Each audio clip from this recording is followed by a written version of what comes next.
What's up everybody, welcome to the video. Today we're covering hypertrophy and how to build muscle. So in this video, I'm not really covering which exercises are best for building muscle because that's really dependent on the muscle group, and I actually plan to do a video for each muscle group in regards to which exercises are best for hypertrophy in that context. So in this video, I'm actually covering how we want to structure our training, our nutrition, and our recovery in order to optimize our muscle building potential. Okay, I hope you enjoyed the video. Please like it, please comment down below videos that you want to see me do, topics you want to see me cover, and yeah, let's do it.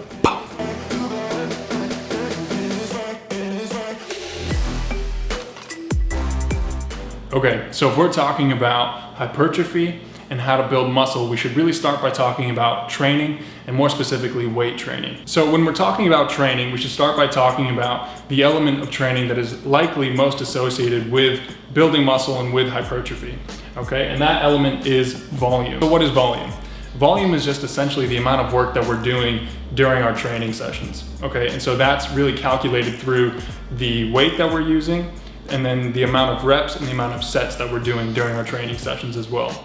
All right, and so there's high volume and low volume. Well, what's high volume versus low volume? Well, you should understand that that's very relative based off the individual. So what's high volume for me could likely be low volume for someone else, or what's low volume for me could very likely be high volume for someone else. It's very individually based off of your training experience. And so as you can see at the bottom, as typically, not always, but typically, as our training experience increases, we need to increase the volume that we're doing in order to keep making progress. Okay, and so the reason that this is simply really because the body is adapting to the stress that we're putting it under. So if we're doing 5 sets of bench press at 225 and we do that for weeks on end, months on end, our body's going to stop growing because it's used to that weight and it's used to that stress, and it's no longer needing to adapt. Okay, it's already pretty efficient at performing that exercise with that intensity. Okay, so as our training experience continues, we typically need to increase volume in order to keep making progress. So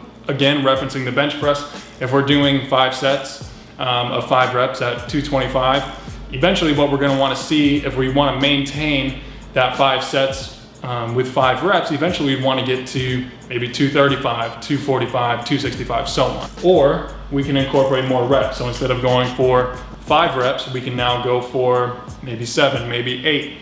And then if we want to, instead of increasing reps, we could even increase sets. So instead of doing 5 sets, we could do 6, 7, 8. So we can look at each training session. Are we getting a little bit stronger each session? Are we feeling stronger each session? Is our body composition improving? Are we measuring our body composition, whether it's through a DEXA scan or hydrostatic weighing, and are we seeing an increase in muscle mass? These are ways that we can measure progress and know if we need to increase volume. Sometimes it can be that you're training with too much volume, but typically speaking, that's not the case, but it can happen. And where that threshold is for too much volume is still largely kind of disputed, but it looks like around 40 sets a week is probably where you'll start to see diminishing returns, and you're probably training too much. But again, that's a very individual thing. So let's say that aside from the weight that we're using, the amount of reps and the amount of sets that we're doing would be sufficient enough to stimulate muscle growth. Okay, but essentially the amount of weight that we're doing just isn't enough. This is something that in the fitness industry we call junk volume. Okay, so we don't want to be going through our training sessions with a bunch of junk volume, right? So now we're going to look at how much weight we should be doing during our training sessions. And this is where it gets kind of confusing, but welcome to the fitness industry. So the science says that the weight that we're choosing to use when we're performing our sets in the gym isn't supremely important. And really what's more important is how close we're getting to failure. So whether that's within 1 or 2 reps of failure or actually reaching failure itself. Because when we're training to failure or close to failure, we're actually recruiting more muscle fibers in that muscle group that we're targeting, and that's going to optimize the hypertrophic results that we're going to see in the gym. And so when we're looking at designing our training programs and trying to figure out, what rep scheme we're working towards, what weight we want to be using during our workouts, during our sets, just keep in mind that really the more important aspect that we want to pay attention to is how close we're actually getting to failure, or if we're actually achieving failure itself during each set. And so to revisit volume for just a minute within the context of intensity and training to failure, let's say that we've been performing a certain exercise with a specific weight, training within a specific rep scheme, and we're getting pretty close to failure by the end of that rep scheme. right? And now we're at a point where we're feeling stronger, where we can either perform more reps with that same weight, or we could even increase weight within the same rep scheme to achieve the same rep scheme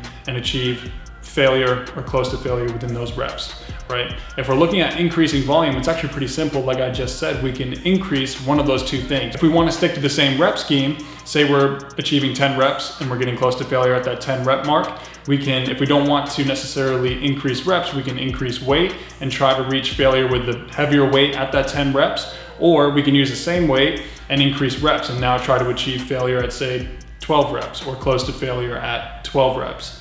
This is an easy way that we can increase volume again while still training to failure and not necessarily paying so much attention to the amount of weight that we're using. So now let's discuss training frequency, and more specifically how often we're going to be training each muscle group throughout the week.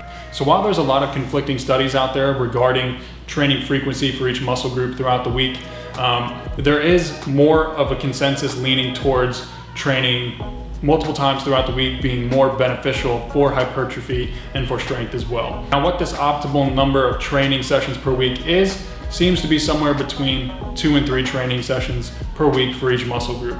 Again, and this is as long as training volume is equated. So it's important that we optimize and preserve training and workout intensity throughout our training sessions. And so to do this, we really want to start with those heavier compound or multi-joint exercises like bench press, and then transition into the smaller accessory movements like chest flies later in the workout. And it's also beneficial to start your workouts by training those lacking muscle groups, those lacking body parts first. So as an example, most males, myself included, in the chest region tend to lack upper chest. So I tend to start a lot of my chest workouts with some upper chest movements. And then as the workout progresses, that's when I tend to transition into more of those movements that incorporate more of the chest, the entire chest in the exercise, and not just emphasizing upper chest. So during our training sessions, we also want to be paying attention to how long our rest intervals are and optimizing our rest intervals for hypertrophy. The science shows that it's optimal to have a rest period somewhere between 1 and 3 minutes,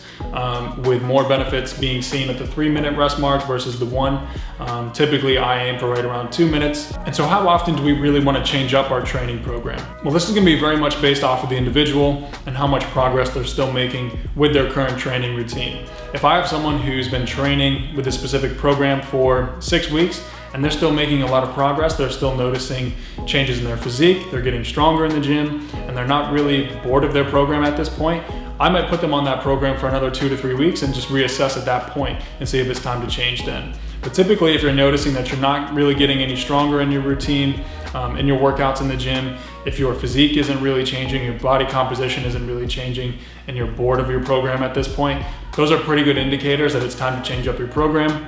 Just to give you a little bit of context, I change my program up every 4 to 6 weeks. I've just found that that's a pretty good benchmark for me to use for myself. But again, this is very much based off of the individual, the progress that they're making, and how happy they are with their current training routine.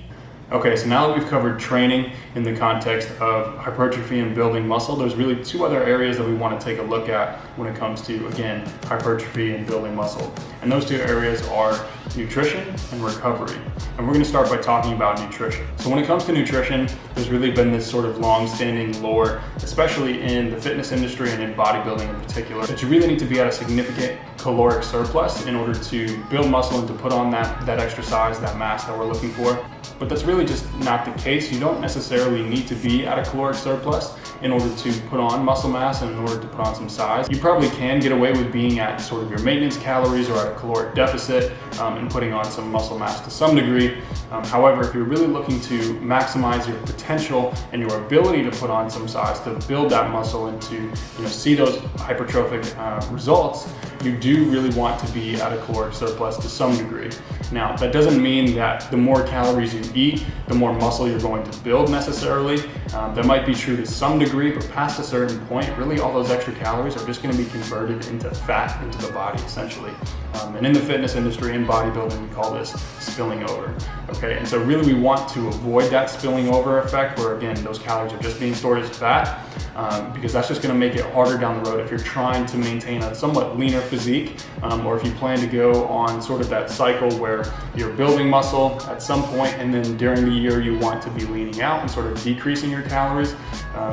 The less fat that you're putting on in that sort of off-season time that a lot of people refer to it as, where you're putting on that size, if you want to be leaning out and make it easier for yourself, you really want to avoid putting on a lot of extra fat. You really want to be eating probably closer to a 100 to 200 calorie surplus per day. Anything past that is kind of unnecessary. Again, that might be to the point where you're experiencing that spilling over effect. And so how you can go about determining, what is a 1 to 200 calorie surplus for you is really, you're going to want to track your weight on a scale a certain amount of times throughout the week. I'd recommend just once a week. Anything past that is kind of redundant, not really necessary, because your weight will fluctuate on any given day. So what we'd want to be looking at is really the weekly trend. And so each week you'll want to see what your weight is doing. And so if your weight is staying the same on a weekly basis, you can safely assume that you're at your maintenance calories. And at that point, you can look at what you're eating. You can look at what your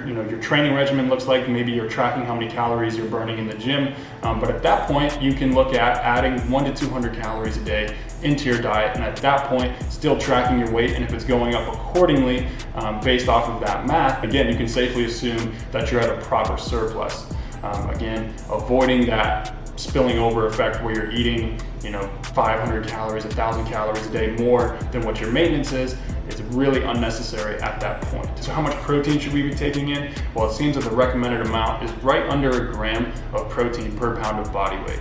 And so with that, I get a lot of questions from my clients, especially, do I need to take supplements? Are there certain supplements that you recommend that I take in order to help me put on some muscle mass or to improve strength and things like that? And no, the short answer is no, supplements aren't necessary, but they can be helpful. What we're looking at, again, is that protein intake.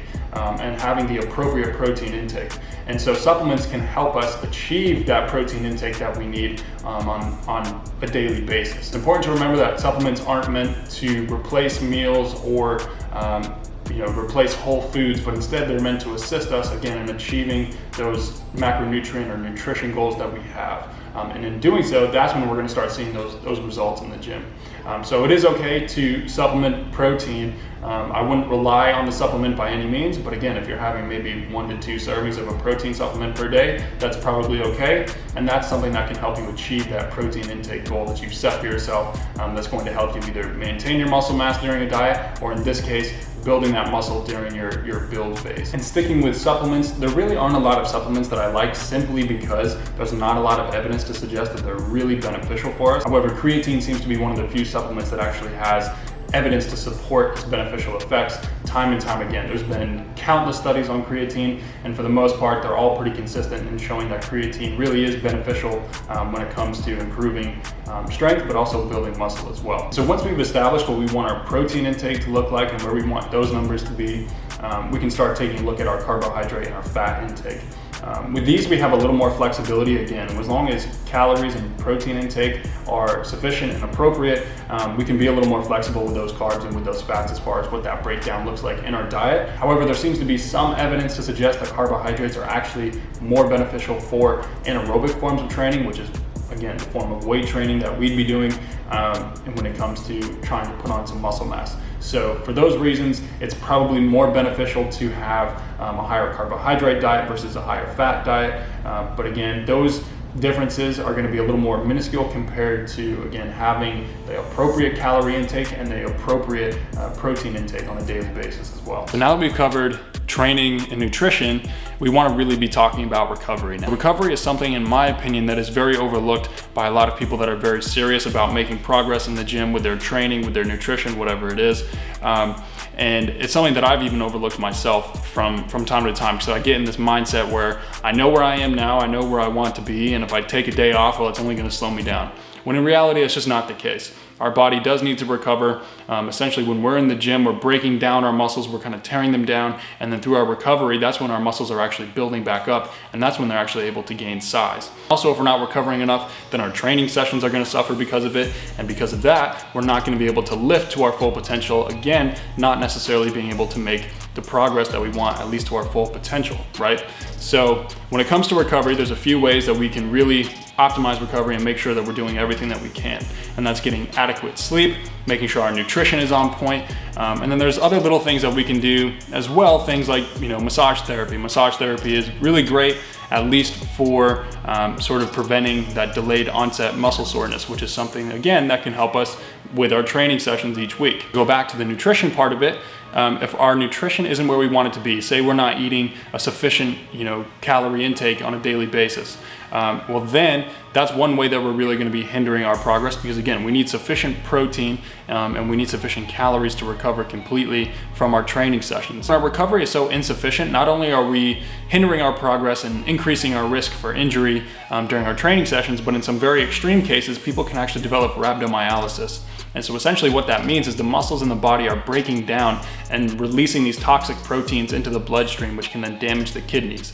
Now again, that's a very extreme case, but these things do happen. And so for these reasons, it is very important to make sure that our recovery is where we want it to be, not only for our goals as far as, making gains in strength or in muscle size, but again, taking care of our body so we can be consistent in the gym.